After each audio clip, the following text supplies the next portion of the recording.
الخير عليكم جميعا. Good evening for everybody and welcome to the 6th episode of Glaucomatology 2020. This episode will deal with glaucoma in the child. We all as glaucoma specialists deal with many kinds of glaucoma, and probably one of the most types of glaucoma that needs very special attention and special care is glaucoma in the child. For the child and for the region we live in, because we know that we have one or the highest incidence in the world in the Middle East of congenital glaucoma and developmental glaucomas. We know that it is not there much in Europe, it is not there in many other parts of the world. If we see 100 cases a year in one place, in one hospital or more, other countries, a whole country might see 100 cases over 100 years. So this is a fact we should acknowledge. So we have developed some experiences in this field, and we would like to highlight in this webinar that glaucoma in the child needs very special attention in the examination and the care and the surgery and the post-operative management and in the lifelong follow-up. So anybody can learn, but everybody has to learn well before encroaching on the treatment of this glaucoma. Because as we are going to see today, if we just start our treatment by giving the medical treatment we give in the adults, we will happen to give alpha agonist eye drops, which can kill a child. And if we go on other surgeries, which are commonly performed in the adults, we will eventually end in failure. We all know that. So anybody can work on congenital glaucoma, provided that this body learns as much as possible. And we have many centers of excellence all over Egypt and in the Middle East, which teaches the fine art of treating glaucoma in the child. Today, this is the layout of our course today. We are going to try to make it a seamless course. So we are going to talk about classification of these pediatric glaucomas by Professor Nader, the diagnosis, the differential diagnosis, and then we talk in the section in the middle part about the treatment, whether it is medical treatment or surgical treatment, and then at the end we will talk about two specific types in this young age group glaucoma, which is the aphakic glaucoma, and then this is the missed glaucoma, which we missed in our last episode, by the way. We hope we do not miss this evening. So we start by our classification, and we will move from one speaker to the other as the course goes on. Dr. Nader. Thank you very much, sir, for this excellent introduction. So now, good evening, everybody. This is Nader Bayoumi, and this is the first part of my presentation, which will be the classification of childhood glaucoma. We'll highlight first the titles, and then we'll go a little bit into details. Now, childhood glaucoma is recently classified into primary or isolated childhood glaucoma and secondary to systemic and ocular diseases and conditions. The primary or the isolated is further classified into primary congenital and the juvenile open-angle glaucoma, whereas the secondary may be associated with non-acquired ocular anomalies, be these ocular or systemic, or associated with acquired ocular anomalies, or a specific entity known as glaucoma after congenital cataract surgery. So, just a very brief mentioning. This is not to mention the diagnosis, which we'll hear in details in a few seconds. We just mentioned the few criteria: intraocular pressure above the statistical normal of 21 millimeters mercury, optic nerve cupping, corneal manifestations of childhood glaucoma, myopic shift or increased axial length, and visual field defects. If any of these more than two of these exist, then we will shift to the diagnosis of childhood glaucoma. If these are not present, then this classifies the child as a glaucoma suspect. So, what if any of these conditions are met, and they are met only after surgery for a cataract in a child, and the glaucoma was not present before the cataract surgery? We classify this as glaucoma following congenital cataract surgery, regardless of the type of cataract, whether idiopathic or congenital cataract associated with ocular or systemic anomalies, or even an acquired cataract. If these criteria are not related to cataract surgery, then the second question, are there any congenital anomalies in the eye or systemic syndromes? If there is a systemic syndrome, then this classifies the glaucoma as glaucoma associated with non-acquired systemic disease or syndrome. And if there is no systemic involvement, then this is a glaucoma associated with non-acquired ocular anomaly. So it's either a systemic or an ocular anomaly. If there are no congenital anomalies, we check if there is any history of any condition that is known to result in glaucoma, whether trauma, uveitis, steroid use, tumors, retinopathy, prematurity, etc. If any of these exists, then this would classify the glaucoma as that associated with acquired ocular conditions. And each of these, of course, is classified gonioscopically into open angle or closed angle. If again, there is no history of any condition that is known to cause glaucoma, is there a large eye or a buff thalamus? If it is present, then this classifies the eye as a primary congenital glaucoma. According to the onset, may be neonatal, infantile, or late onset, and if none of these is present, then this classifies the eye as a juvenile open-angle glaucoma. So this will put an end to the classification, and I'm done. Dr. Ahmed, please take the lead.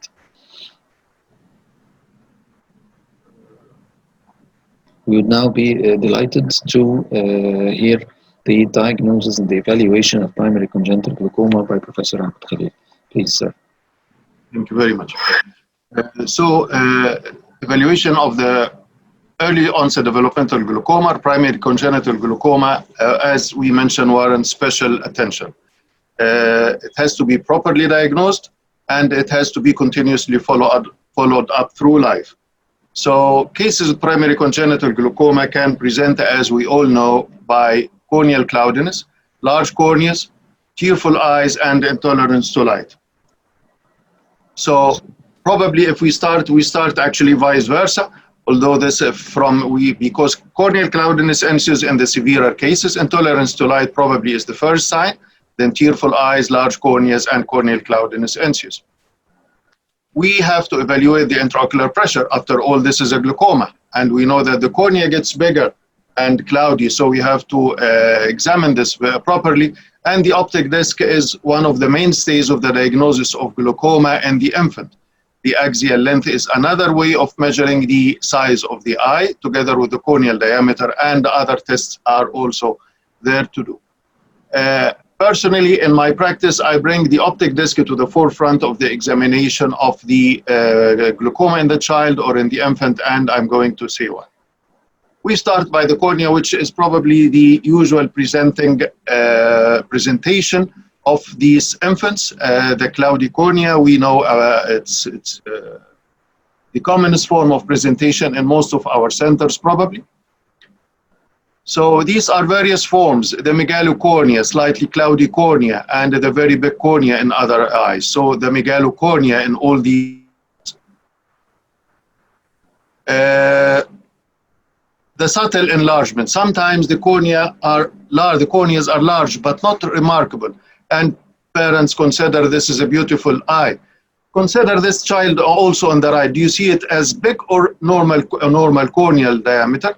But if we remove the patch from the left eye, then we realize the size. So this child was one of the unfortunate children who have visited one of the colleagues who advised against any intervention of this congenital glaucoma, and when he presented, it was totally blind, unfortunately. But the other eye was very normal, and we see the clear difference between both eyes. The photophobia and tearfulness is very common, and Professor Nader has mentioned the nasolacrimal duct obstruction, which are commonly confused in this disease and age category.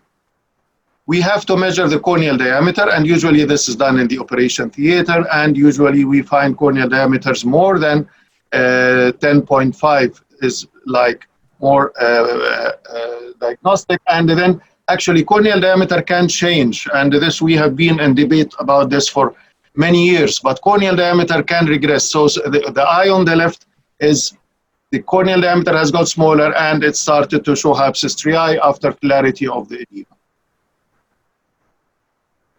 So we move to other parts of the cornea. You see, maybe the picture is not very good, but this is again is the examination microscope, retroillumination, and there is microepithelial edema in this eye.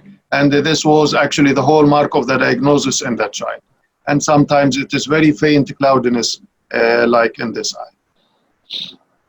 This is one eye which had this when the eye was on medical treatment. So the edema was collected in bands like this, but after resolution of the disease and following surgery, so these are the abscess striae, the same patient with these bands from before and after surgery. The cornea can in some cases be actually the hallmark and the forefront of the diagnosis. Like this infant, actually, this was a confusing eye because this eye, we were not sure if it is shed or endothelial dystrophy or no, and because the pressure was not very high. But we chose to do an operation, and 1 week after the operation, this is the operated eye, the non-operated eye. You see there is no big difference, so we stopped and we didn't do the second operation. But in due time, you can see the clarity of the first eye or the operated eye and the still cloudiness of the left eye and following surgery. So this was clear. So in the first few weeks of life, the eye pressure does not usually get very high. So we have to pay attention that sometimes the pressure is not the hallmark of this disease. Although it is the mainstay in glaucoma in general, but here it is different. You see, when the eye pressure increases inside the eye gets bigger, so this offsets a little bit the eye pressure. And this is a very old, actually dating since the beginning of the 20th century, and now it is more and more evident that the normal intraocular pressure in the child, in the infant, is not below 21. No, it is below 14, it is below 12.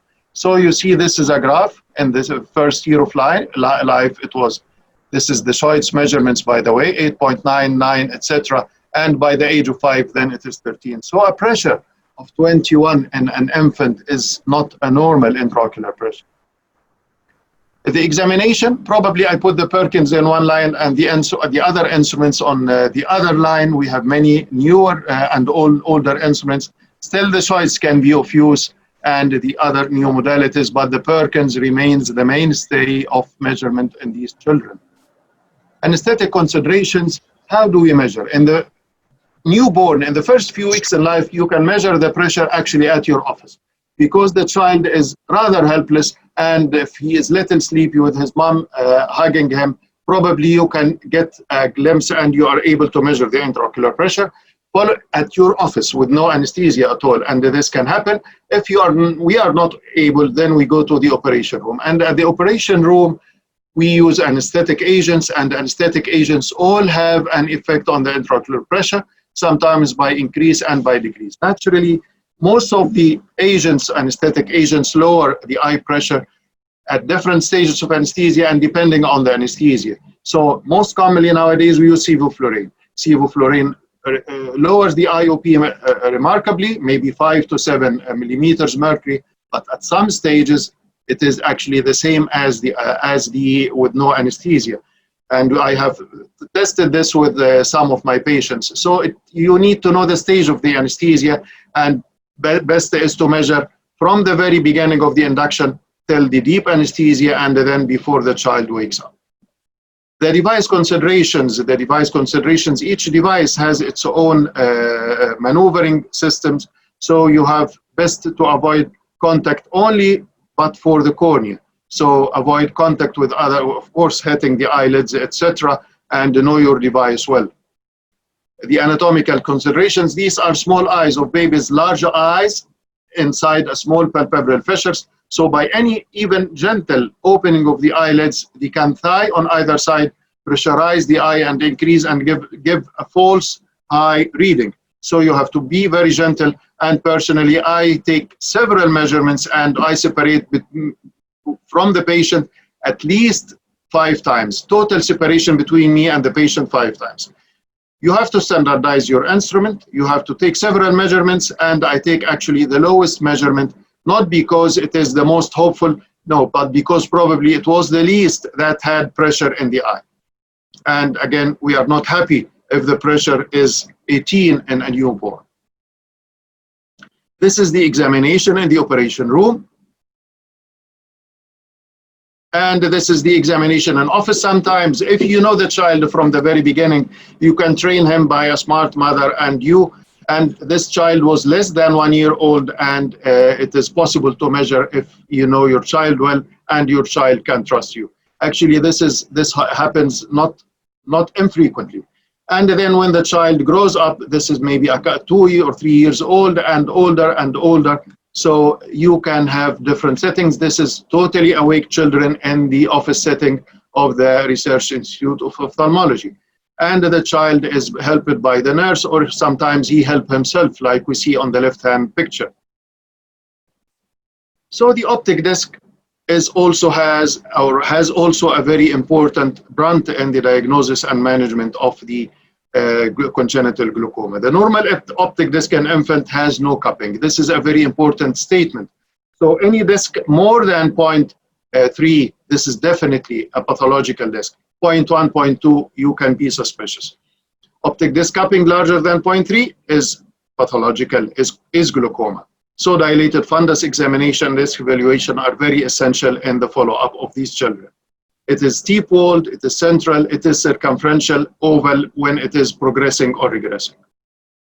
Particularities in the optic disc infant, they occur readily with changes of IOP. So the IOP increases, it increases. The IOP decreases, it decreases. Reversibility of the optic disc cupping. Early appearance of cupping, maybe mechanical distortion, and stretched out globe, and finally neuronal loss, then insus. That's why it is reversible, and that's why if we treat this child early in the process, we definitely can save the child sight from early on. So it is remarkable decrease in cupping can be observed as early as 1 week in some cases if it is early glaucoma. Pediatric glaucomatous cupping, the younger the child, the faster the reversibility, and its occurrence can be used as a main criterion of glaucoma follow-up in infants. And again, it is related to mechanical changes rather than glaucoma damage. So optic nerve head assessment is an extremely important and probably in some cases the single most important criterion for diagnosis and follow-up of early onset developmental glaucoma cases.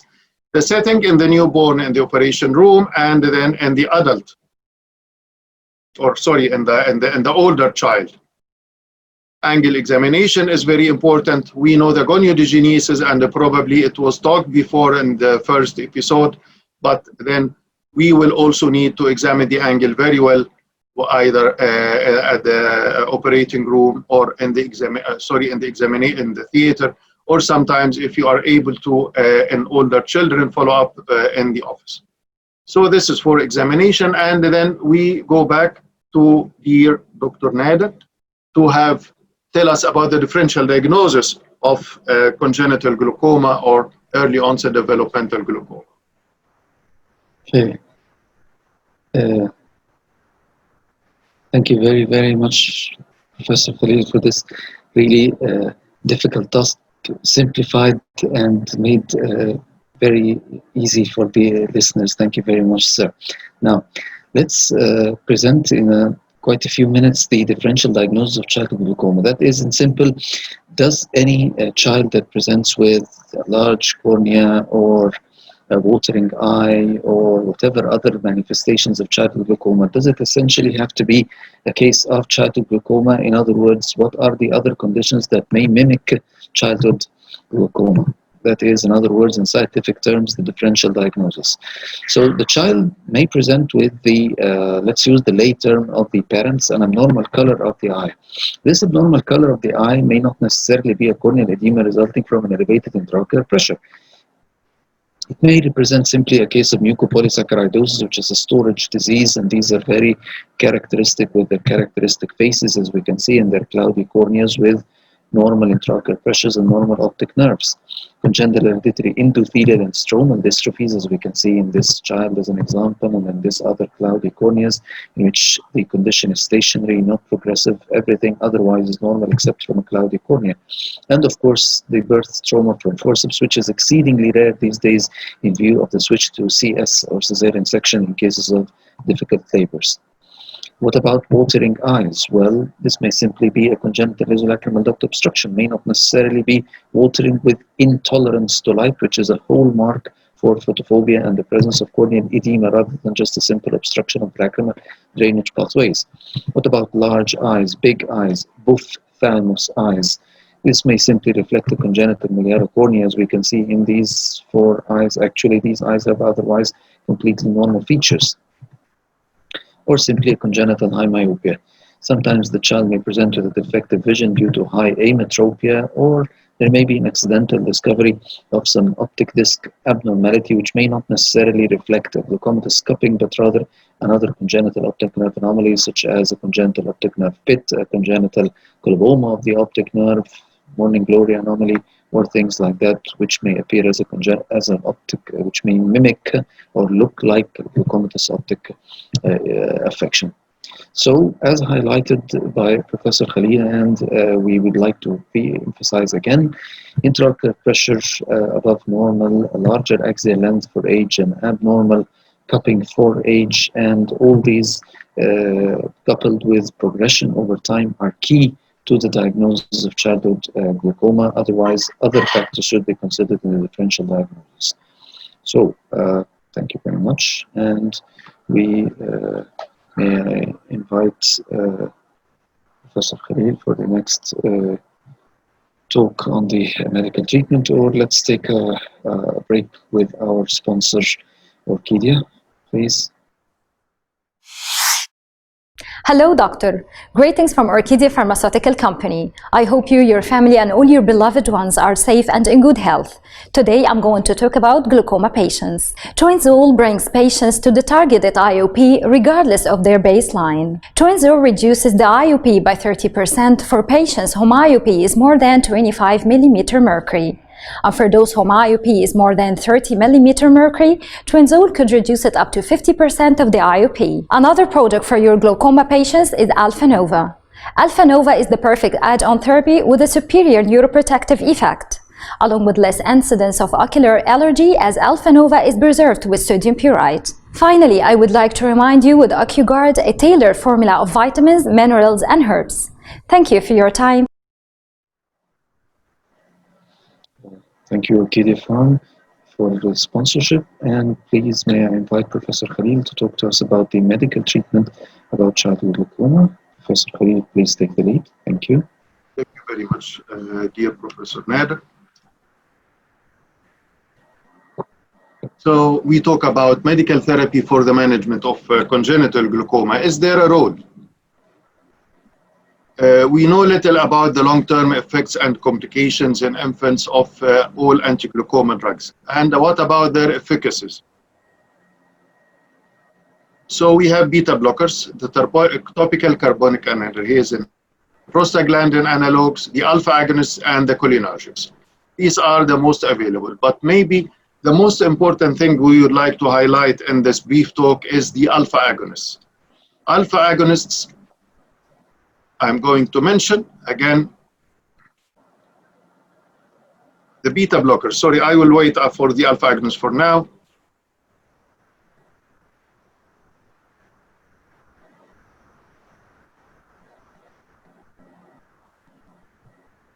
The alpha agonists in infants cause CNS depression. Reported in literature, 1 case of death, sudden death. And I have personally seen children coming back from the intensive care unit because they have received liberal alpha agonists for their congenital glaucoma. I personally have seen many cases who come drowsy and sleepy, and I see the mothers and the parents coming with the drugs the child is having, and then I find the alpha agonist, and then I hold the drug. What about this alpha agonist? Is your child sleepy? Oh yes, he sleeps very well since we started this treatment. He is drowsy all the day long, and so on. So it ranges from some sleepiness, drowsiness, to CNS depression, which drives to the intensive care unit, as I have personally seen with some children, to sudden death, which is reported in literature. So alpha agonist is simply a total absolute indication in children, never use in congenital glaucoma cases. Probably you can try using them actually not before 10 years, very rarely before 10 years, maybe after the age of 7 and very watchful eyes, but I would not recommend till passage of 10 years. So again and again and again, alpha agonists with all forms are an absolute contraindication in congenital glaucoma eyes. Beta blockers carry risk of respiratory distress and bradycardia if they have a heart block. So respiratory distress, if the child has no asthma, probably it is safe. So this leaves us with topical carbonic anhydrase inhibitors, and we have many, prostaglandins, and the cautious use of beta blockers. These are the drops which we can use as a temporary measure before encroaching on our surgery. A child comes and you are not ready to operate for a week for any reason, then you can use the medical therapy for this temporary period. Treatment is essentially surgical, and I invite Professor Yasmine to talk about our surgical options.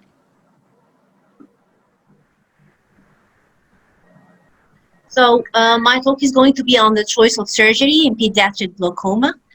And starting by PCG, which is the most common, as you can see, the angle here looks very different from what we see in adult eyes. The immature angle responds differently to the different glaucoma procedures than adults do.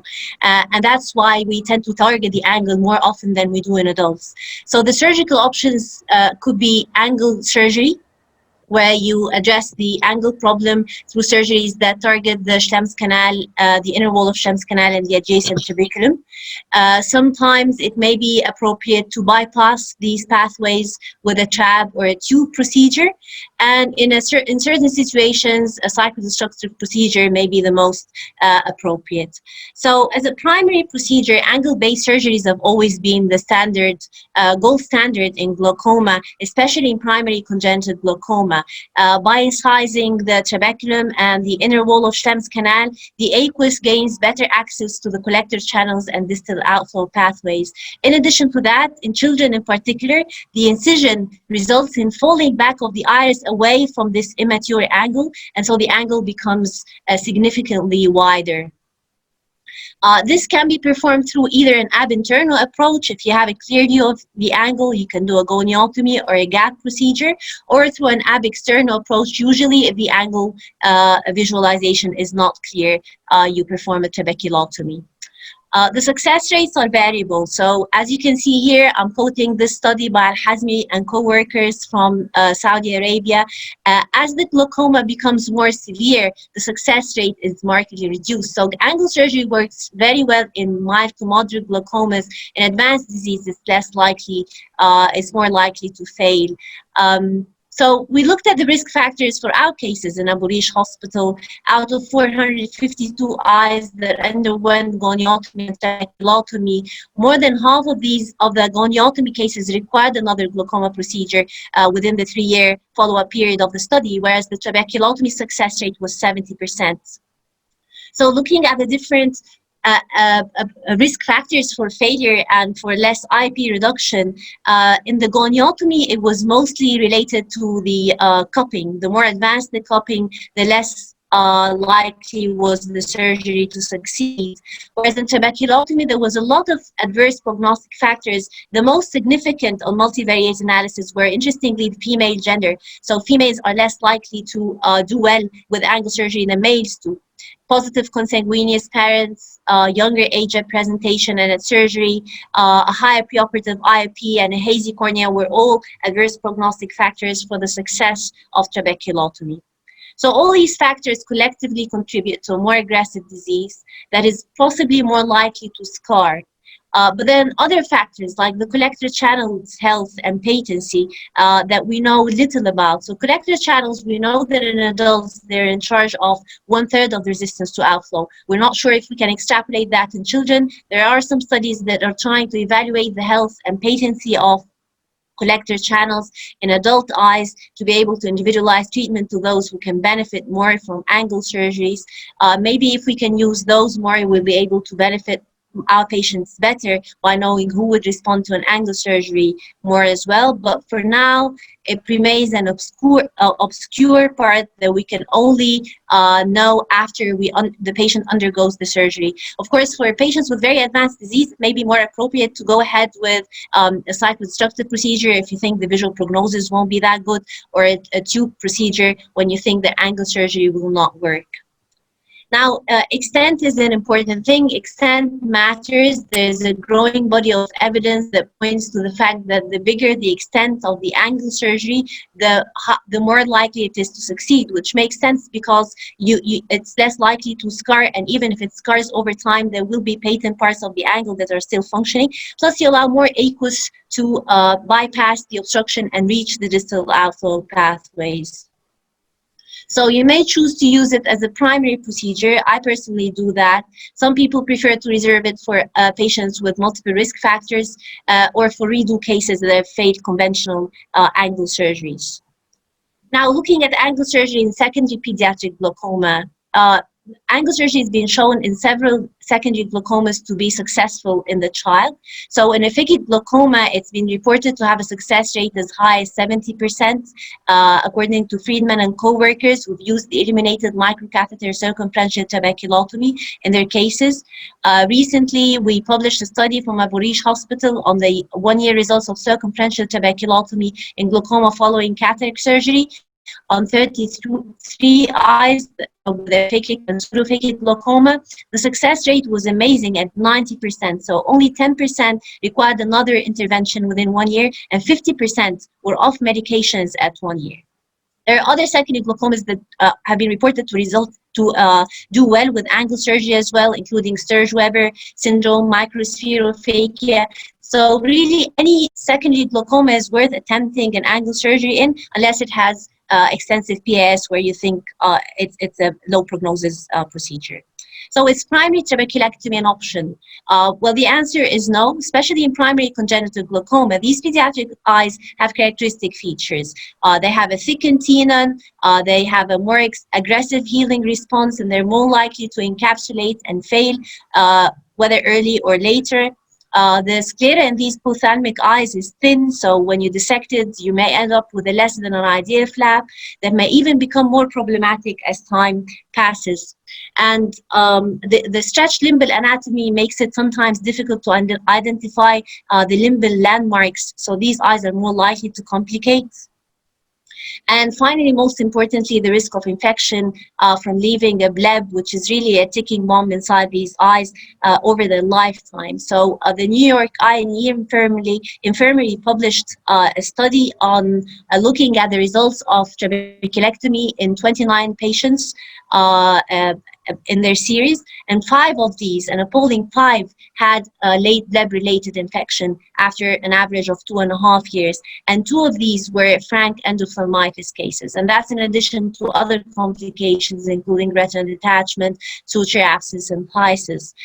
So for these reasons, when the World Glaucoma Association came up with the consensus, met up for the consensus series on childhood glaucoma, they strongly advised against doing trabeculectomy as a primary procedure in children, especially in PCG patients.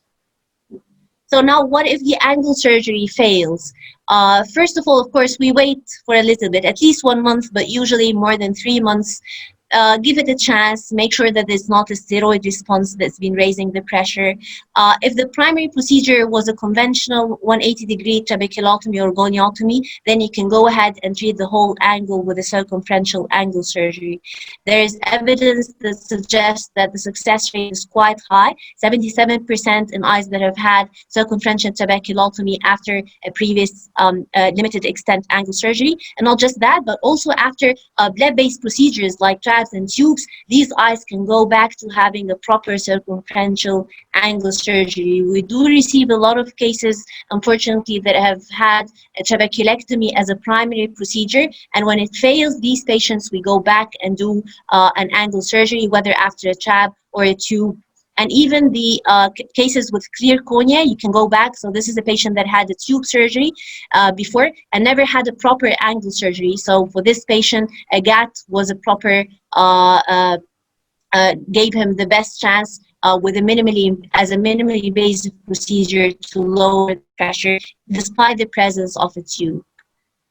So what if the circumferential angle surgery fails now? Now this becomes really problematic, and because all the remaining options are less than ideal, most of them are either cyclodestructive or bleb-based with all the complications of blebs, and that's why it's really crucial to give children the best chance with the first procedure, because this is likely to last them for a lifetime, versus if they start going on the way to bleb-based procedures, they usually end up having multiple glaucoma surgeries with all the risks. So the choices are to do a trab or a tube, and Friedman and Beck looked at the results of those, and they found that at 6 years the tube group did much better in terms of success rate and IP lowering. So tubes are possibly a better option than trabs. What if a trab fails? Would you redo it? Most of us will go ahead and do a tube, but if you think that the visual prognosis is poor or the conjunctiva is healthy, maybe cyclodestruction would be the only option. Finally, what if the tube fails? You can either reimplant another tube in another quadrant or do a diode. When Beck and Sood looked at the results, compared the results of both options, they found that they were compatible. There were different complications in each group, and they recommended that we should tailor the treatment according to the individual patients. So to conclude, angle surgery is the procedure of choice as a primary procedure in both primary congenital glaucoma and most of the secondary pediatric glaucomas. A circumferential surgery yields very good results, even if your patient already had a previous trab or a tube or a cyclodestructive procedure. Once angle surgery fails, the evidence is still scarce as to what's the next best procedure, and you often need to individualize treatment. But in selecting treatment for these patients, one needs to remember and consider the lifelong risks and benefits of whatever surgery we're choosing for these children. Thank you. Now, Dr. Hala Elhilali will go with her goniotomy talk. Thank you very much. I have no financial disclosures. Barkan introduced goniotomy in 1938. The concept behind goniotomy is to create an incision in the non-functioning or dysgenetic trabecular meshwork to facilitate the exit of aqueous from the anterior chamber into Schlemm's canal. Goniotomy has several advantages. It attacks the defective tissue, which is the dysgenetic trabecular meshwork, under direct visualization without jeopardizing conjunctiva or sclera. Both tissues are very dear to a glaucoma surgeon because they are needed for other procedures if this one fails. However, it requires clear cornea and incises 120 degrees of the angle only. Potentially, it leaves residual TM leaflets which can readhere to one another and close up the angle again. If one decides to do goniotomy, it is important to clear the cornea. That can be done preoperatively using anti-glaucoma medications or intraoperatively by removal of epithelium in case of epithelial edema. This is the goniotomy setup. Now, the surgeon is seated on the temporal side of the eye that will be operated. The microscope is inclined at an angle of 45 degrees, and the head of the patient is tilted away from the surgeon. For exposure, I find the best thing is to place traction sutures under the superior and inferior rectus muscles. This stabilizes the globe, retracts the lids, and creates a good space for placing instruments and the gonio prism, unlike the speculum, which can exert a pressure on the eye, especially in a narrow palpebral fissure, and may increase corneal cloudiness. If epithelial edema is present and is impairing visualization, a drop of 70% alcohol is placed on the center of the cornea, and then a dry cellulose sponge is used to sweep away or remove the central part of the corneal epithelium, leaving an intact trim at the periphery. In young infants that are 2 to 3 months old, it's a little bit more tricky to remove the epithelium. It is adherent and requires a little bit more scraping. This is the goniotomy procedure. I use a 25 or 27 gauge irrigating needle attached via an IV line to an infusion bottle. The tip of the needle engages trabecular meshwork very superficially and is then advanced circumferentially in an anti-clockwise manner and then in a clockwise fashion. There should be very little resistance to the movement and no gritty sensation, otherwise the incision is too deep.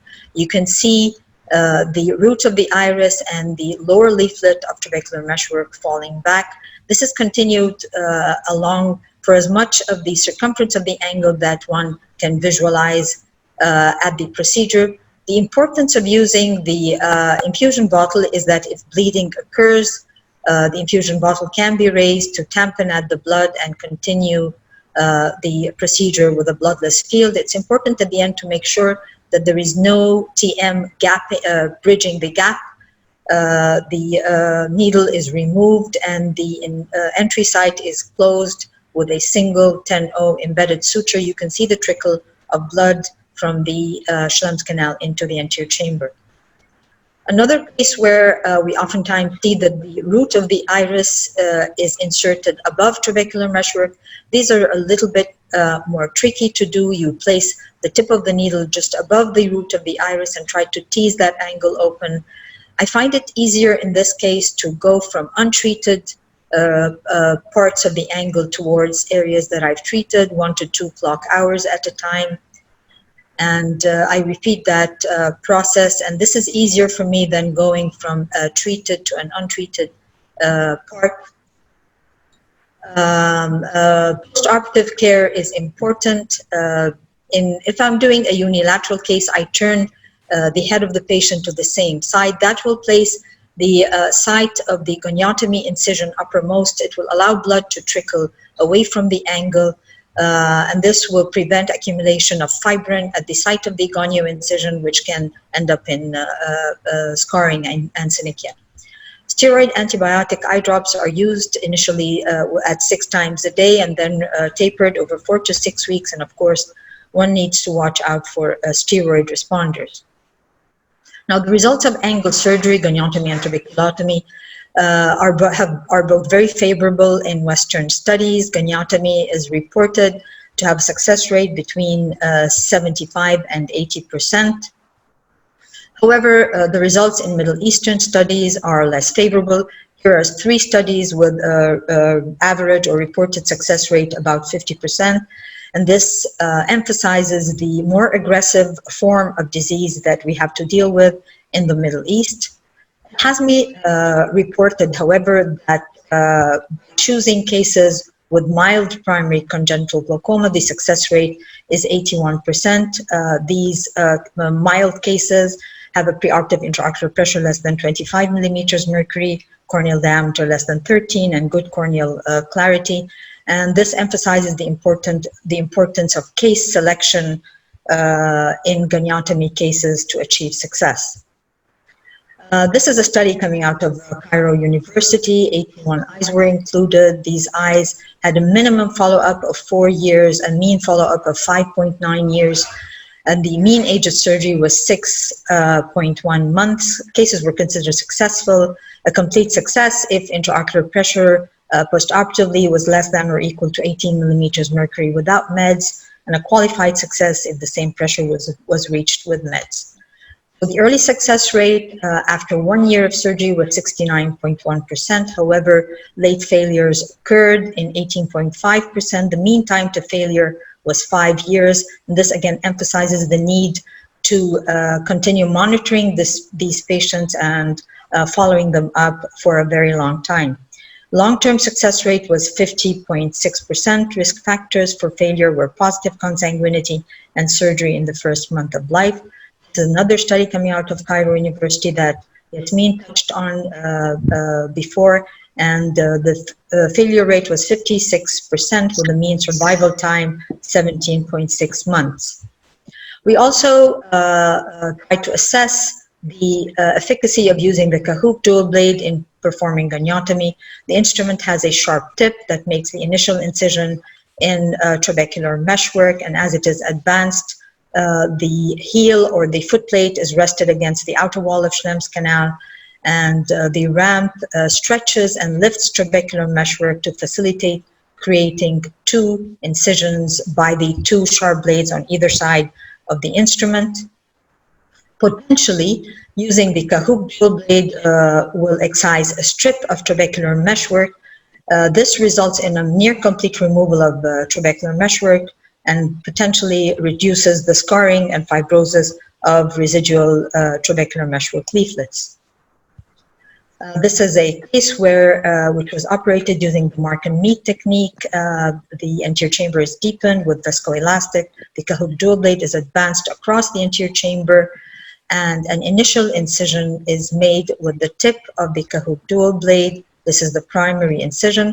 A second incision is created to the right, 2 to 3 clock hours to the right of the first incision, and then advanced towards the first incision. And when it meets the first incision, a strip of TM is created.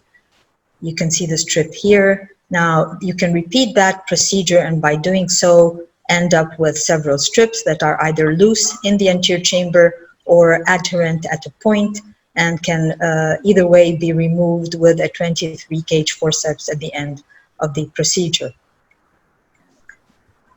This is another case where the Cahoot dual blade again is introduced in Schlemm's canal, and you can see the outer wall of Schlemm's canal, the white appearance of the outer wall, and a second incision to the right of the first one is then created to meet the first one, 2 to 3 clock hours. And you can see that as it advances towards the first incision, you will find a strip of trabecular meshwork present in the anterior chamber. This again is repeated, and in this case, you will find a strip of trabecular meshwork still adherent to the wall of the angle, and the attachment was severed using the sharp blade, and you can see the strip of TM here, and this is several strips can be removed using 23 gauge vitreoretinal forceps.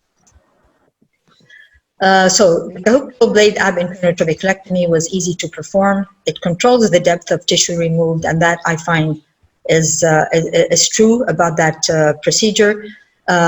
It can excise a strip of TM, but in order to do that, you have to really place the footplate against the outer wall of Schlemm's canal with no tilt, so that both blades are parallel and therefore can create 2 parallel incisions. Is it better than conventional goniotomy? At the moment, we are finalizing the results of a study that compares conventional goniotomy to goniotomy using the KDB. With a year of follow-up, and we hope that we will be able to publish our results soon. Finally, I think in my mind, ab interno is my first choice. This is because it attacks the defective tissue directly under direct visualization without jeopardizing conjunctiva or sclera. It does not prejudice the success of future surgery. It's less traumatic, it's safe and short, and can be performed bilaterally. Of course, this is true in the proper selection of cases for goniotomy. Thank you. Thank you very much, Professor Hala, for this excellent presentation for angle surgery, a really important issue of pediatric glaucoma surgery. And now we invite Professor Khalil to deliver us a talk about the modified trabeculotomy. So, Professor Khalil, please take the lead. Thank you very much. So we would like to convince you today that angle surgery is the choice, whether you do it ab interno goniotomy and its modifications or ab externo trabeculotomy. Should be the title of the session, sir. And modifications. Yes, thank you, Nader. So we have, again, many cases of congenital glaucoma in Egypt and in the Middle East in general. And we see them from early on to later on in life. This is probably Professor Yasmine has mentioned, and Professor Hala as well. This is the regular circulation that comes from the ciliary processes and flow into the anterior chamber, the aqueous, until it comes into the trabecular meshwork and into the Schlemm's canal and the aqueous veins. So this is the Schlemm's canal representation around the eye, and the aqueous veins draining from these Schlemm's canals. So we have the pathology between this canal of Schlemm and the anterior chamber. So we would like to go in and sever this tissue, which is the trabecular meshwork. And we can do this with trabeculotomy. Angle surgery actually is very old. It dates back to the late 19th century by an Italian oculist whose name was De Vincentis. And he recommended angle surgery for all types of glaucoma then, but his work passed unnoticed until Otto Barkan in the 30s revived it. And the first trabeculotomy was mentioned simultaneously by several authors, but I quote here Redmond Smith of the UK, and this is his first description of trabeculotomy, and it was a thread trabeculotomy through 3 incisions. Trabeculotomy has developed very much since then, actually, with various techniques, and the technique I'm going to show today is one of these modified techniques I call adjusted trabeculotomy. So this is the angle. This is the angle under electron microscopy. I like always to bring this slide. This is the angle of the anterior chamber. This is the trabecular meshwork, and this is the canal of Schlemm. So again, if we remove all this like we do in penetrating trabeculectomy, penetrating surgery, we invite fibrous tissue coming from the outside, and it doesn't work. And if we do non-penetrating surgery, like any non-penetrating surgery, we remove this part, but the pathology is here. So what is the use? And if we remove this part, which is the trabecular meshwork, so probably this is our target. The technique of trabeculotomy is used is a little bit adjusted trabeculotomy. I always do in all my glaucoma surgeries, limbal-based conjunctival incision, superficial scleral flap, incising the canal of Schlemm after we go in it, and then we simultaneous probing of both ends of the Schlemm's canal.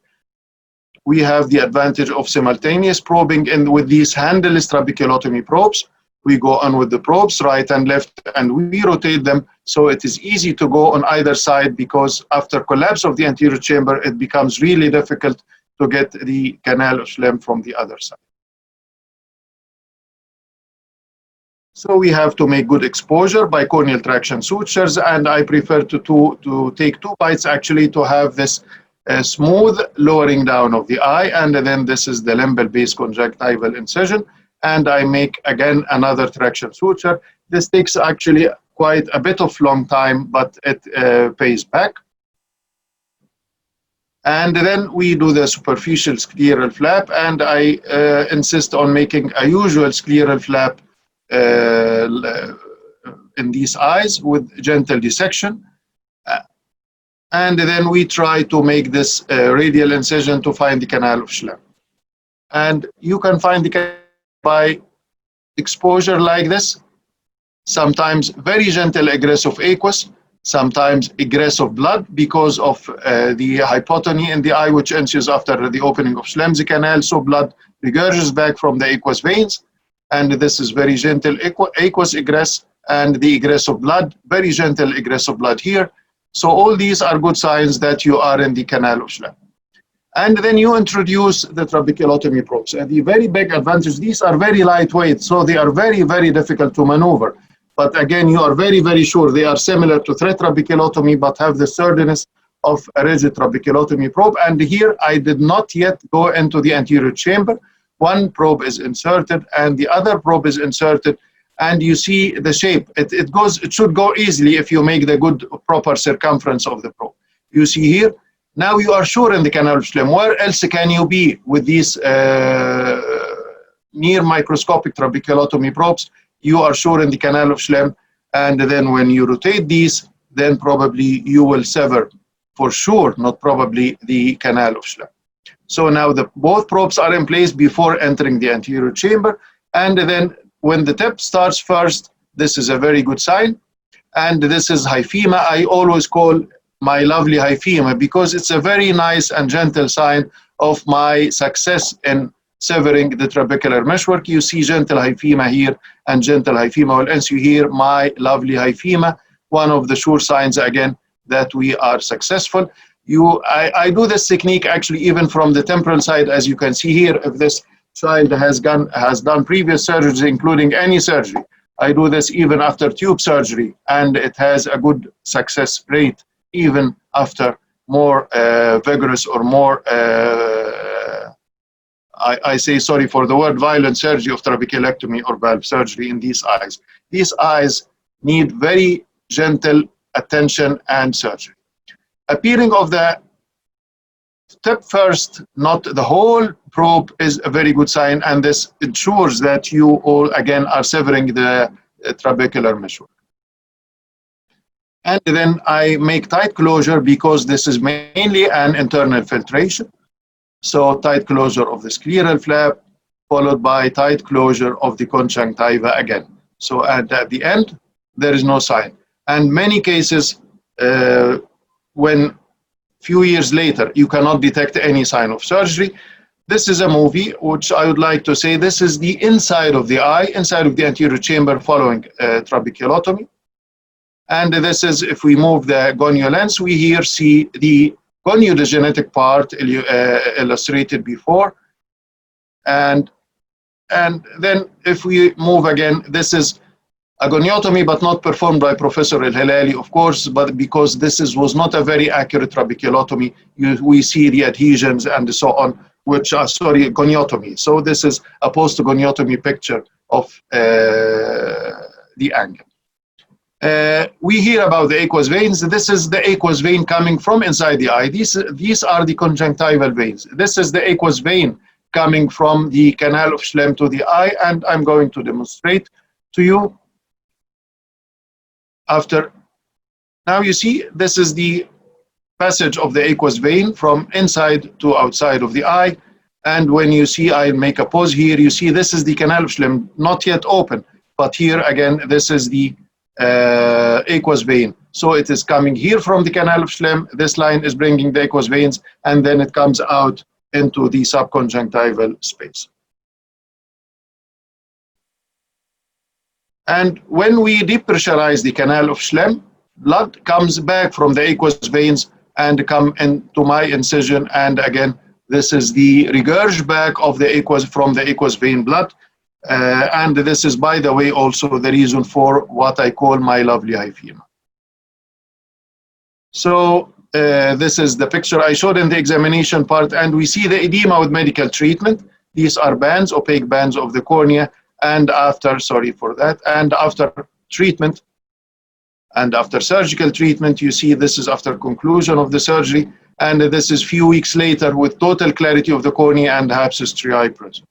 So surgical treatment by this technique is very rewarding, and I hope we can meet in one of our meetings in the beautiful city of Luxor in southern Egypt. See you after the end, inshallah, nearby end of this COVID epidemic. And Professor Yasmine has another technique of trabeculotomy, which she is going to present the whole 360 degrees angle surgery. So my final presentation today is going to be on circumferential Schlemm's canal procedures in children. And interestingly, the first trabeculotomy ever described was a circumferential one, but for some reason it did not gain popularity. And in the same year, when Allen and Bourrian described their trabeculotomy, conventional trabeculotomy with the rigid probe technique, it became the standard procedure and was adopted since then. But then over the past few years, with the introduction of the illuminated microcatheters, the interest has started to rise again in addressing the whole angle circumferentially. And all the studies that have compared circumferential trabeculotomy with the microcatheter to conventional trabeculotomy or goniotomy have shown superiority in terms of success and IP reduction with when treating the whole angle. Up with a reproducible technique for circumferential trabeculotomy were Beck and Lynch in '95, where they used a Proline suture threaded through the Schlemm's canal externally after creating a scleral canal to identify it. And the tip of the Proline suture, whether 5-0 or 6-0, is blunted out with cautery, and you keep on threading it throughout the Schlemm's canal. The angle view is clear, the cornea is clear, you can track it with the gonio lens, but in cases like these with opaque corneas, it becomes a completely blind procedure. And once the other tip comes out of the Schlemm's canal, you grip both and you incise the canal circumferentially. So obviously it's a blind procedure with a lot of reports of creating false passages into the suprachoroidal and subretinal spaces. But interestingly, in these studies, there were no there was no damage, no retinal detachment, no severe complications that resulted from this misdirection. But then again, you really want to know where your suture is going. So with the introduction of the illuminated microcatheters, we started being able to track the passage of this thread circumferentially as it illuminates the path of the microcatheter. So the eye track and the previously available glucolite have allowed us to visualize the illuminated tip as it's being threaded through Schlemm's canal. And as it proceeds parallel to the limbus, you can spot it all around the limbus. And if it stops at some point, you can identify where it stopped and be able to retrieve it. And once it comes out of the opposite end, again, you grip both ends and you incise the canal circumferentially. As I said, a lot of studies have shown superiority of the microcatheter technique, and in Abu Rish Hospital, we ran a prospective study over 2 years that compared the microcatheter-assisted trabeculotomy with the glucolite to the rigid probe trabeculotomy, the conventional 180 degree, and the success rates were 85% compared to 50% with conventional trabeculotomy. And that was not at the expense of a high risk of complications. So none of the studies have shown a high risk of complications when treating the whole angle. There are some drawbacks of the microcatheter, of course. In addition to the costs, we noticed that it's more likely to become misdirected, being thinner and more fragile, more likely to become misdirected or stop on the way than the rigid metallic trabeculotome. And very often we had to when the microcatheter stopped on the way, we had to complete the incision with the rigid probe trabeculotome. So when we ended up with this result, we decided, so why not do the whole procedure with the trabeculotome circumferentially using a two-sided technique, which was previously reported in literature years ago. And what we do now as routine in cases, especially those with opaque corneas indicated for trabeculotomy, is we create two simultaneous trabeculotomies 180 degrees apart in the same sitting to cover as much of the angle as possible. Usually the first one is located in the based on the supranasal quadrant to avoid the superior conjunctiva, which may be needed for a subsequent trabeculectomy, and the supratemporal, which may be needed for a tube. And then the other incision, the other trabeculotomy is based on the infratemporal quadrant.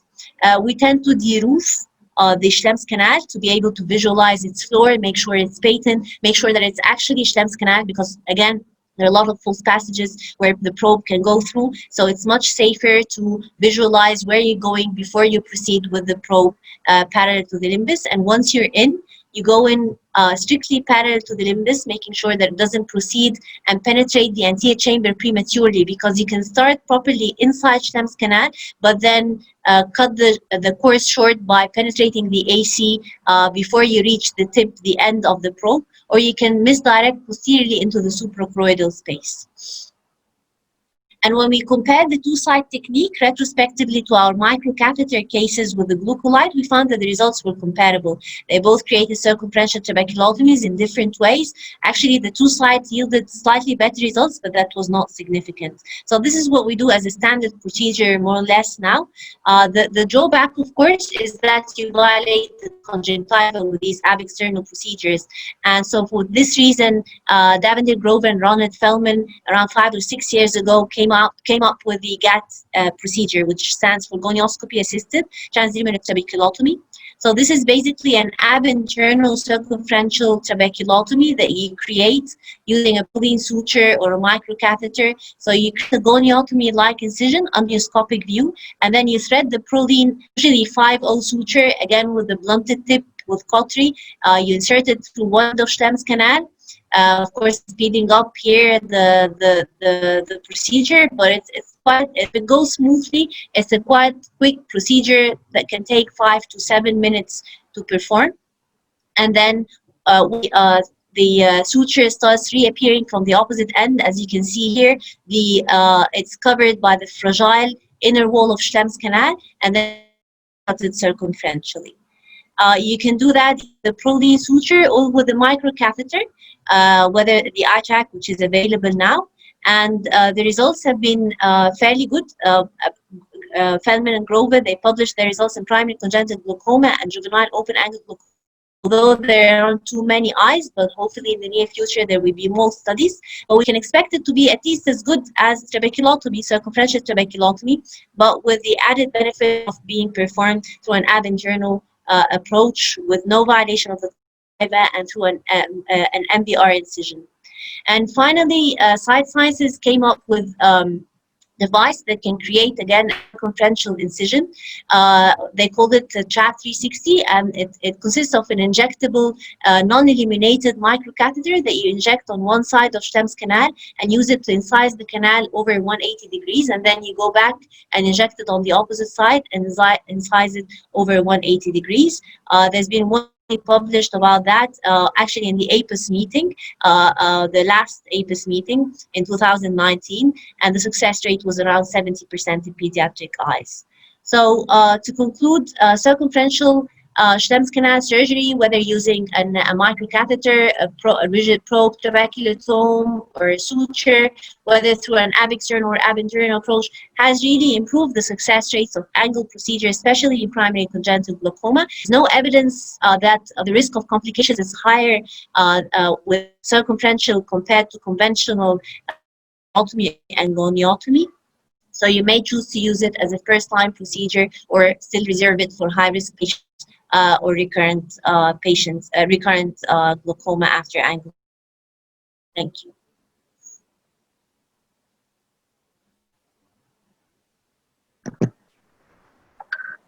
Thank you, Dr. Yasmine, very much for this very informative talk. And Professor Hala has some experiences that she would like to share with us about her adventures with angle surgery. So please, Professor Hala, take the lead. Thank you very much. I want to thank Yasmine for teaching me how to do the GAT procedure, actually for insisting that I learn how to do it, and for the enthusiasm that she showed in teaching me this procedure. It doesn't always go the way Yasmine showed. Sometimes there are adventures. It may be because we are still learning how to do it, or maybe it's something that is inherent to the procedure. So I'm going to show you this movie of my adventure with a GAT. I'm sorry. So anyway, this is it. After creating the initial incision with an irrigating needle in trabecular meshwork, the 5-0 proline suture with a blunt tip. The blunted tip is introduced and threaded into Schlemm's canal using the micro forceps, and that is going quite smoothly here. I'm very happy thinking that it's coming up the other way, and I could see it. But as I hold it, I realize that it's not in Schlemm's canal. The distal end is not coming from Schlemm's canal. It was actually resting in the angle, but in the angle recess, but on the surface of the iris, not entirely in the canal. And so I'm trying to figure out here where it exited from Schlemm's canal. And as I'm holding them, you can see that almost I can detect that it's probably exited just under my initial incision in temporal cornea. And so I changed the position where I'm sitting to try and figure out where it was, and I could see it right there. So it was really almost at the site of the incision, at my initial incision, and I was able to complete a little bit over 180 degrees of threading it into Schlemm's canal before it exited from it. I created another incision, used the microforceps to hold the 5-0 proline, and was going to pull the two together, as you see here, and maybe continue the rest, incising the rest of the angle as a conventional goniotomy. Then I noticed that there was a thread. It was actually a strip of trabecular meshwork and inner wall of Schlemm's canal, and so I held it with forceps, and I'm now stripping it from the angle, and that helped me to increase the amount of incised angle that I was able to perform for another 90 degrees. And this is the strip of TM with the inner wall of Schlemm's canal that I was able to retrieve. And by doing that, I performed 270 degrees of GAT. And I thought I would share that adventure with you. I also have to thank Dr. Ghada Gaudat for her participation in the trio that we perform surgeries with on Sunday, and the camaraderie that the three of us have, which is really adding to the enthusiasm of the glaucoma service. So thank you both very much. Thank you very much, dear Hala, for these nice videos. Very interesting.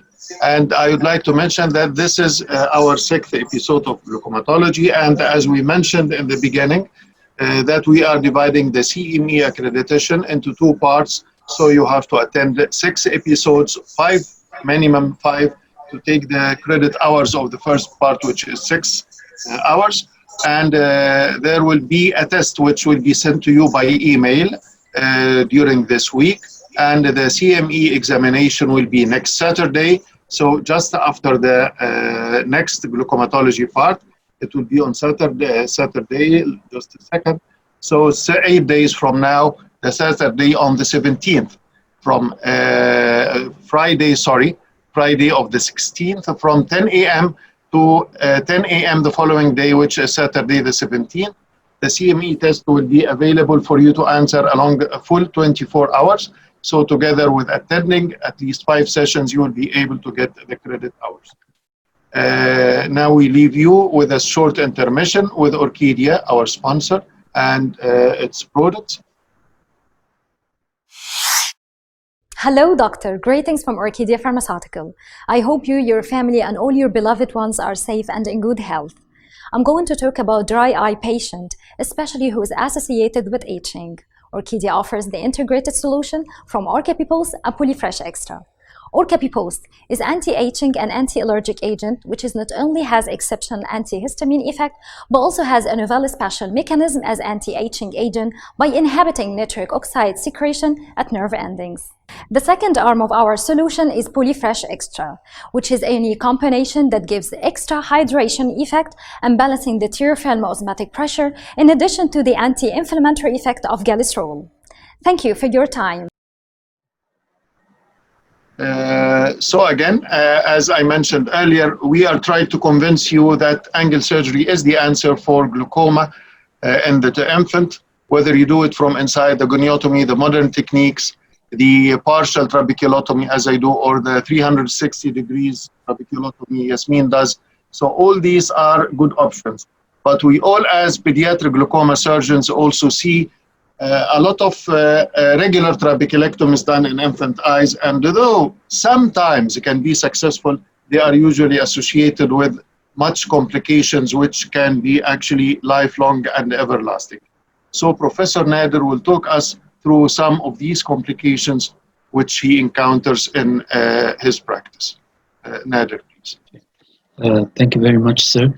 Now, although we're running late, I'm still trying to convince the audience that trabeculectomy is not a good choice for child in glaucoma surgery. And let's have a look quickly on a number of complications that were encountered by surgeons during trabeculectomy in child glaucoma. So essentially, child glaucoma is a surgical disease, and there is no consensus on the ideal surgery after the angle surgery, of course, and irrespective of the procedure, a number of operative steps are common to more than one procedure. Complications do happen, and let's have a look at some of the intraoperative complications encountered. So the complications may start in the very beginning with the exposure of the operative field. If you're used to taking a corneal traction suture in an adult eye, remember that the ophthalmic eye, it is evidence-based already that the corneal thickness is thinner than normal, and it is thinner than the adult eye. So not uncommonly, as you're trying to take your corneal traction suture, you may perforate inside the anterior chamber. Now watch this surgeon as he advances the needle, and watch immediately the amount of fluid present in the field just as the tip of the needle exits the cornea. You see this egress of fluid just as the tip of the needle exits the cornea. That surgeon has penetrated the AC while doing the traction suture because he or she did not estimate the thickness of the cornea. So complications can start from the very, very beginning. The next is the next expected or encountered complication, as you can see, is you're used to an intact cornea, corneal stroma with corneal epithelium in the adult. So the corneal traction suture would hold the tissues of the cornea. But in a pediatric eye and in a ophthalmic eye, you're dealing with edematous tissues that may be friable. So you can see this amount of cheese wiring of the corneal traction suture into the cornea. Remember that you've not started the surgery yet. You're just exposing your operative field, and yet you can end up with these two simple complications that can make you abort the surgery, actually. Paracentesis is an essential step. Take care that you don't, the paracentesis step may result in giving way into the eyes. You can see the surgeon is trying to go in with the super sharp blade and then suddenly a giving way. That giving way might very well injure the intraocular structures, namely the iris, and if you're operating an eye that harbors any dysgenesis, the iris may not be there, there may be a partial aniridia, and you may end up hitting the lens at, again, the very, very beginning of the surgery. The tract may be overtly narrow, or there may be leak of aqueous humor, as in this video. As you can see, the anterior chamber is continuously losing, the eye is continuously getting soft, that the surgeon cannot even dissect a scleral flap. And the surgeon is repeatedly forming the anterior chamber through injection into the anterior chamber all the time in order to be able to continue the surgery. So, what about the conjunctival peritomy and dissection? Let's look at this surgeon very enthusiastically dissecting the conjunctiva, maybe trying to remove the tenon. This was actually a reoperated eye. This is not the primary surgery, but again, that surgeon was trying to make a conventional trap.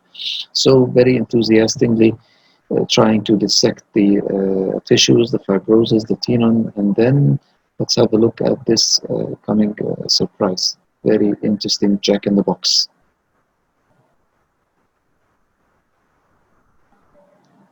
You see that majestic bottom hole? A real catastrophe, as we can see.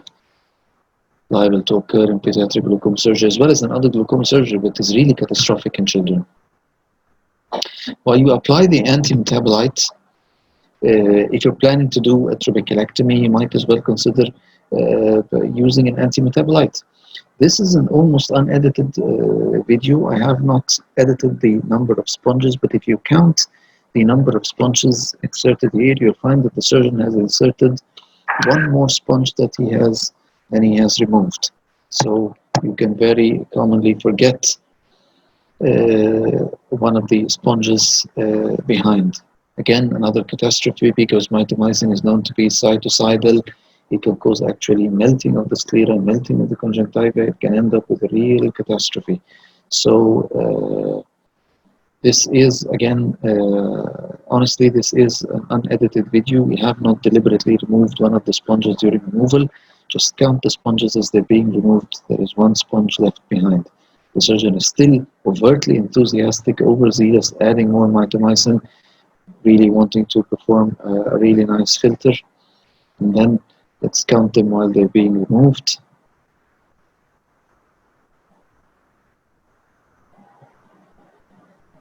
Nice and decently put in place. And then as they are removed, more and more. This surgeon really impresses me. How much does he think he's going to put inside this eye?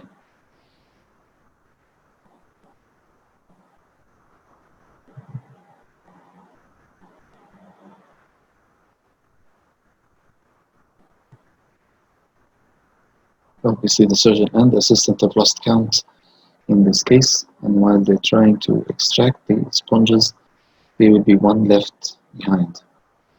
So, for the sake of your time, I'm going to skip this, but take my word, they're going to forget one of the sponges behind inside this operative site. Okay, now again, if you're an occasional pediatric glaucoma surgeon, you're doing a trabeculectomy routinely, and you attend this webinar and you attempt to make your first angle surgery without any prior training or experience, and this is what you end into. You're trying to make the radial incisions to find Schlemm's canal, and let's watch this again. You're actually perforating inside the anterior chamber, not finding Schlemm's canal here. Okay, so you're not going to be able to do the angle part of the surgery if you're planning to do it without training. Again, if you just manage by chance to find Schlemm's canal, Professor Khalil demonstrated a very simple and easy sweep of the trabeculotomy inside the AC. It's actually much easier said than done, and it's much easier said in the hands of experts as Professor Khalil. But if you're trying to do it as a novice surgeon, as you can see, trabeculotomy is just not getting inside the eye. And the possibilities are multitude. Maybe that surgeon is not inside Schlemm's canal, maybe something is just not going correctly, and the result is the trabeculotome is not getting inside the anterior chamber and it's not doing the job that it's intended to do. The ostium of the trabeculotomy may present complications. We've seen this with Professor Yasmine. You see this knob of tissue?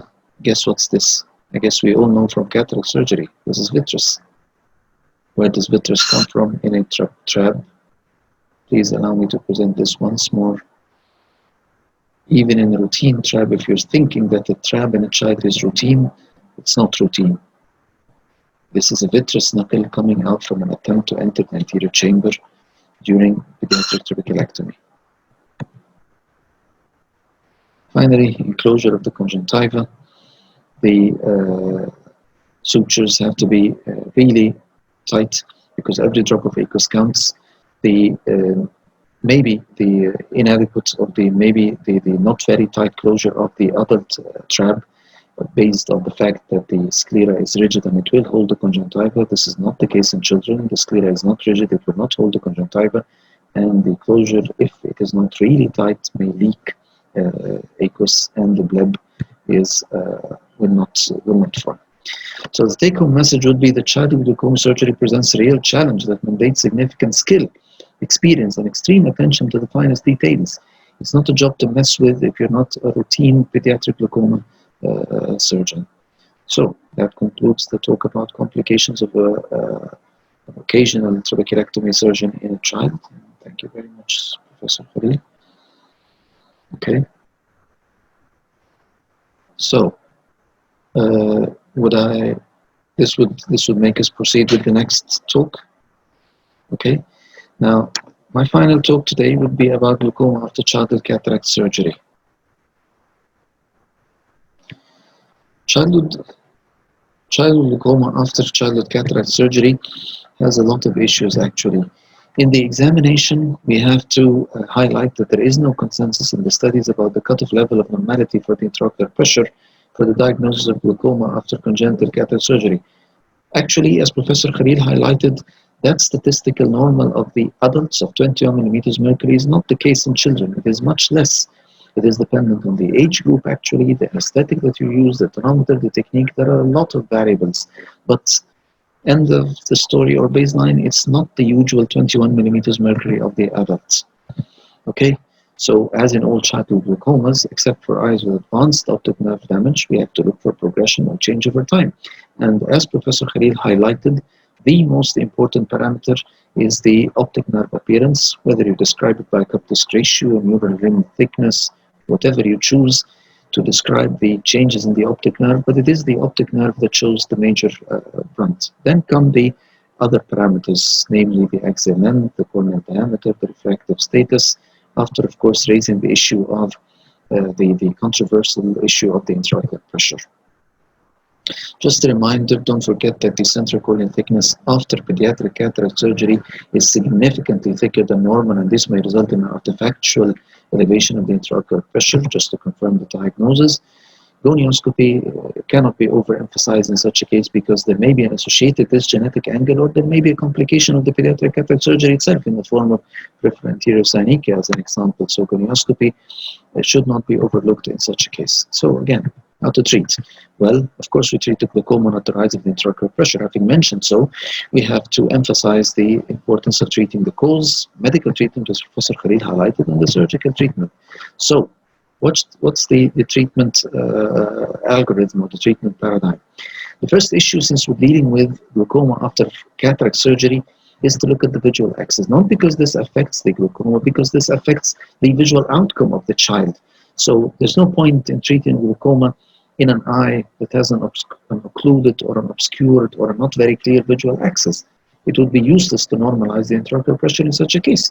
So we'd first have to clear the visual axis, whether by doing an anterior vitrectomy, a membranectomy, just reconstruct anterior segments so that the visual axis is clear, so that that eye would benefit from normalization of the intraocular pressure.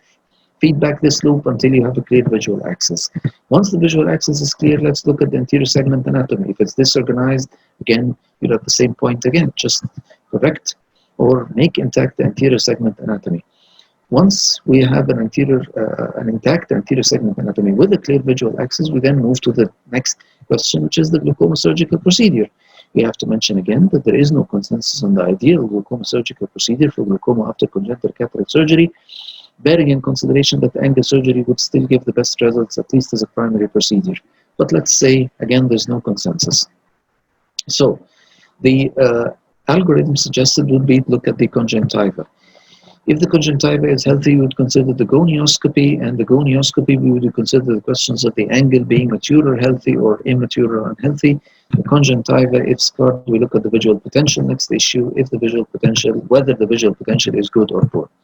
So if the conjunctiva is healthy and the gonioscopy reveals an angle that is mature and healthy, then we might consider, although we do not recommend that for the novice or the unexperienced pediatric glaucoma surgeon, we may consider filtering surgery with antimetabolites. Whereas if the angle is immature or unhealthy, which is most probably the condition in glaucoma following pediatric cataract surgery, then we might consider combining filtering surgery with angle surgery, whatever, ab internal or ab external. If the conjunctiva is significantly scarred, then we look at the visual potential. If the visual potential is still good, it is worth considering glaucoma drainage devices. Although it is controversial, some authorities still recommend filtering surgery in combination with antimetabolites and angle surgery. If the conjunctiva is scarred, the visual potential is really poor, then I guess there's no room except for a cyclodestructive procedure. What about the timing of surgery? Is this an initial surgery or a redo surgery? If it's an initial surgery, then definitely filtering and angle surgeries are favored. If it's a redo surgery, then definitely valves are favored. So my take-home message would be glaucoma after pediatric cataract surgery, it still presents a diagnostic dilemma, and multiple examinations would be needed to document progression. History taking is important. The cataract diagnosis and the cataract operation are important in the evaluation of the condition. Medical treatment has a role, and always remember angle surgeries and combining procedures with the angle surgeries. And to this I conclude my talk, and thank you very, very much. And may I invite Professor Khalil to take the lead, sir, please.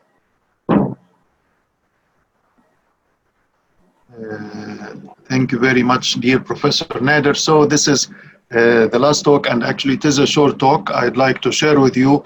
And as I rang an important bell of absolutely avoiding alpha agonists, eye drops in these children, this is another bill about the missed glaucoma, a case series of advanced late diagnosed juvenile glaucoma. So all names mentioned in the study are not factual. They are based on private practice and the glaucoma clinic at the Research Institute of Ophthalmology. In the glaucoma in the juvenile age groups between 6 and 20 years, newly diagnosed, accidentally discovered juvenile glaucoma cases. Various selected cases are reported here. This is my first patient, Hanadi. She was a 19-year-old girl who came with these pupils. One pupil, as you can see, in her right eye, and the left pupil is dilated. And if somebody later would like to ask me what about the consensual pupillary reflex, this is a flash, because I have been asked this question very much, and I realized the answer that it is a flash picture. So the pupil, the left pupil, had no time to constrict. This child or this young girl actually simply didn't see with the left eye. She was given the diagnosis of glaucoma just a week before presentation and prescribed bilateral topical carbonic anhydrase and beta blocker drops. The visual acuity was 6.6 in the right eye and counting fingers 30 in the left eye with that pupil I have just described. The intraocular pressure with medication was 16 and 16 on bilateral medication. CD ratio was near 0.9 in the right eye and total optic atrophy in the left eye. Again, this is the picture, and this is her actual disc in the right eye. And this is her angle, and we clearly see goniodegenesis or trabeculodegenesis of her eye. When did this glaucoma start? So probably it started long ago, but it was just missed. This child or this young man, A. Nagy, long diagnosed with glaucoma with several surgical interventions in both eyes. Last were bilateral valve surgery. Right eye lost with no perception of light. Left eye advanced cupping with good control on full medications. This is his brother. And because his brother was discovered with glaucoma and suffered several surgical interferences, he sought ophthalmic consultation just because he is the brother of A. And third, his intraocular pressure was found with a 0.6 cupping. Now he was given all medications, and you see the long lashes of the prostaglandin result, and he was controlled, and later he went surgery, and his lashes shortened again with successful intervention. Again, this is a young friend of mine who presented with classic primary congenital glaucoma, and he was operated. Zizou, in the third year of routine follow-up of this young child, the father asked me to do glasses for his elder sister, who was 20-year-old, and she was always coming with Zizou to the office. And this is the sister Aya, a young friend who and when I examined Aya, who was just asked to do her glasses, the intraocular pressure in the right eye was 40 and the left 38 with advanced cupping on both eyes. The myopes. Abu Ahmed is another patient, and he is a moderate myope, was recently declined refractive correction because of form of frust keratoconus. So he came actually to manage his keratoconus, presented, and then his intraocular pressure again was up to 30 with a bilateral optic disc cupping. This is his visual field, and this is his OCT of the optic disc. So how long this 20/30 IOP has been ongoing in this eye? Again, another child. She presented at the age of 13, sorry for that, at the age of 13, again for glasses renewal, and has been making glasses for the past 6 years and had a recent marked reduction of right eye vision. Best corrected visual acuity was no perception of light in one eye and the left 612. Uncooperative child, the intraocular pressure was 34 and 28. So the CD ratio was 1, total cupping in the right eye, and 0.7 in the left eye. 6 years of doing glasses without having a glimpse on the optic nerve in this child. Both eyes were operated, IOP spikes after surgeries with eventual control at low teens. The right eye could see a partial 0.05 later on, and the left eye 0.9. And this is another intermediate case. Hamada first presented 11 years for glasses prescription. He has an excellent uncorrected visual acuity and an IOP in the high teens. Pachymetry was within normal, a little bit to the thick side, and some usually unusual cupping for this age. And this is his angle, goniodegenesis visible, and the cup disc ratio. This is his visual field, near normal or actually normal, and we have taken the OCT, although no normative database at that time, just for the record. So along successive follow-ups, his IOP rose up to 25 in the left eye, and he was operated actually after a very well-informed consent with the parents, and few months he was actually his pressure lowered in the left eye, but the parents later on apparently had several opinions from other authorities, and the parents declined the right eye surgery based on a second opinion, and the boy was lost to follow up 2 years later with an advancing 0.7 right cupping and a regressed 0.3 in the operated eye. So what is the relation between myopia and glaucoma in this age group? Is it cause and effect or an incidence? The operated. This is a young girl, 11 years, with history of congenital cataract surgery at the first year of life. Visual acuity was counting fingers, 3 meters in one eye and 0.5, 612 in the other eye. The IOP was 30 and 32 and advanced cupping on both sides. So Aisha had the aphakic glaucoma Professor Nader was just talking about shortly. And this Saeed is a 14-year-old child. He had left 2 trabeculectomies at the age of 4 and 5. And for his good luck, he was controlled actually with this left eye. So the visual acuity was in the right 0.8, and in the left eye, it was counting fingers. The IOP was 26/30 and 14/21 in the left eye. CD ratio was bilateral advanced cupping. So he was operated for glaucoma in one eye, and probably the other eye did not have glaucoma when he was first operated for the first eye, and it remained on progressing for years till he presented. So he was mostly a delayed diagnosis and management of infantile glaucoma. So glaucoma in this age group. All these are pictures of actual patients who presented at the teenage group. When we talk about glaucoma, we know birth, infancy, and we know late adult. Birth, infancy, we diagnose. This has been the subject of our webinar and episode today. Late adult, we measure intraocular pressure for the elderly. But older children, these are the least examined age group regards the IOP. So they are the healthy young. Why should I measure his intraocular pressure? Even when they present to ophthalmologists for other reasons like glasses, allergy, or other, usually eye doctors are reluctant to measure eye pressure for this age group and often miss a glimpse to the optic disc, as we have seen in several of our cases.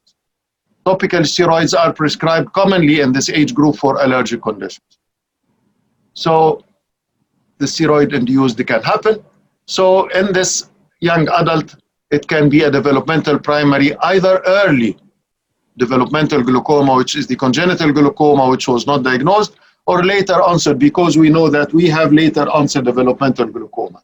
It can be secondary, whether steroid-induced common in this group or aphakic following cataract surgery, or associated with other anomalies.